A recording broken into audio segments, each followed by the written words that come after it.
about what I actually saw. I watched the match. I'm not a Lilliputian when it comes to watching football match. I understand the rules. Now, to start with, the first point is the ball crossed the line.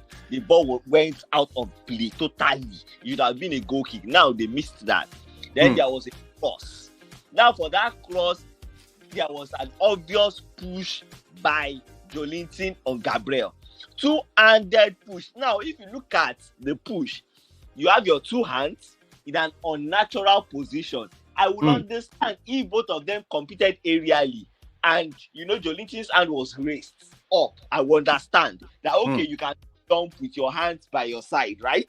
Yeah. But when you jump and your hands are in front of you, outstretched, pushing the head of a player, now, there is no way you can explain that. That was an obvious foul. Because if that happened outside the penalty box, will you not have blown for free kick?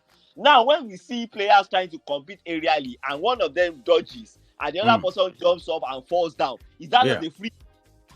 Is that not the free kick? So, I find it ridiculously reasonable for someone to come out and say, oh, it was a slight push, oh, it was not a free kick. I find it, because how do you even judge the effect of that push? Because one thing is certain, you saw his hand on his body. Whether it was slight or it was heavy, only the player can say. I mean, only the person that received that push can actually say it was slight or heavy. You cannot judge from outside that, oh, it was a slight touch, it was an heavy touch. You can't. Then another thing that people did not put into consideration is the fact that there was an handball. Now, because it was not actually Joelinton's body that pushed the ball to Gordon's path, it was actually his hand. The ball hit his arm. Go and look at it very well. The ball actually hit his arm and not his body. So what you had there was a foul, was a push to Gabriel, free kick, and ball situation, which should have resulted in a foul. So obviously the goal should not have stood.